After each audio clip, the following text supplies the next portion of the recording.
All right, let's dive right in. Today, we're breaking down how a single invitation to just one man almost ignited a full-blown crisis between India and Bangladesh. It's a fascinating story about diplomacy, national security, and a very, very tense standoff. So, the big question is right here. How on earth does a simple invitation, something that happens all the time, turn into an international firestorm? Well, that's exactly what we're going to unpack. The whole thing kicks off on November 3rd, 2025. This is the day India makes a really serious move. It issues a formal diplomatic protest to its neighbor, Bangladesh. Now, you have to understand, in the usually quiet, careful world of international relations, this is like setting off a giant alarm bell. And the reason for this huge diplomatic move? An invitation. Yeah, that's it. But listen to the words India used in its official statement. They called Bangladesh's action irresponsible and provocative. Wow, that is some incredibly strong language, and it tells you exactly how seriously Delhi was taking this. The specific tool India used here is something called a démarche, and it's super important to get what this means.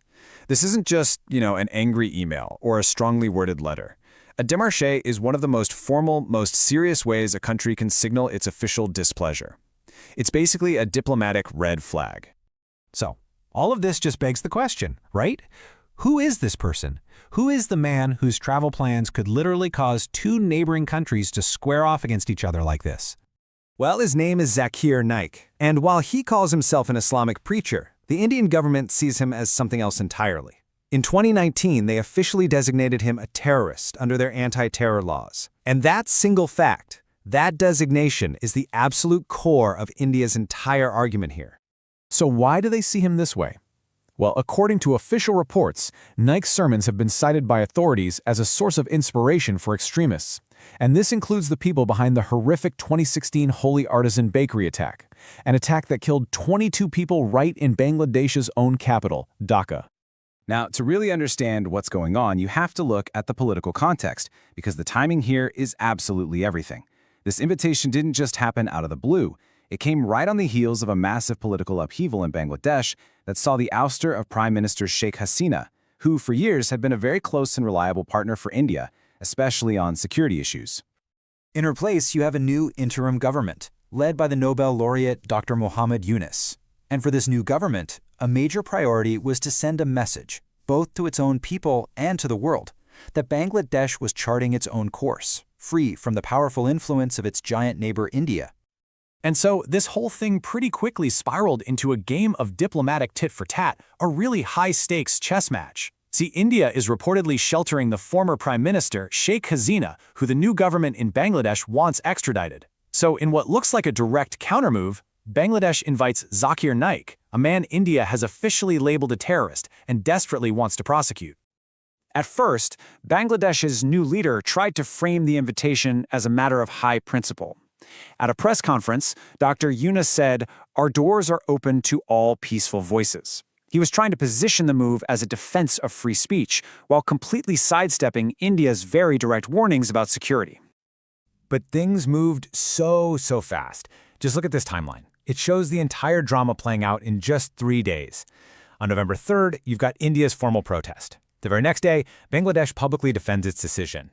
But then, just 24 hours later, on November 5th, a complete reversal. So what happened in that 24-hour window? Well, behind the scenes, the diplomatic pressure from India was just immense. But it wasn't just that. It was amplified by a huge media uproar in both countries. Headlines were fanning the flames, putting this new Bangladeshi government under a super intense international spotlight. And boom, here's the result of all that pressure. News outlets confirm the total 180. The interim government in Dhaka caved and announced that Zakir Naik would not be allowed to enter the country. Just like that, the standoff was over. Okay, so the crisis is averted. But how did each side see the outcome? Let's dig into the key takeaways, starting with the Indian viewpoint. For Delhi, this resolution was seen as a total win, a validation of its firm and principled stance against what it saw as playing politics with counterterrorism. So India's whole argument can be broken down into 5 pretty clear points. It starts with the baseline fact. Naik is a designated terrorist. From there, they argue that inviting him was a major misstep by Dhaka and that India responded correctly through official channels. The fact that Bangladesh backed down is seen as proof that India's security concerns were legitimate all along, framing India's actions as a necessary move to protect stability in the whole region. And this really gets us to the core principle from India's perspective.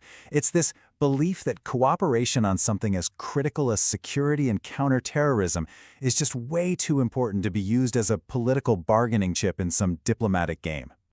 And all of this leaves us with a final, really thorny question to think about. This entire 3-day crisis shines a massive spotlight on a fundamental tension in the world today.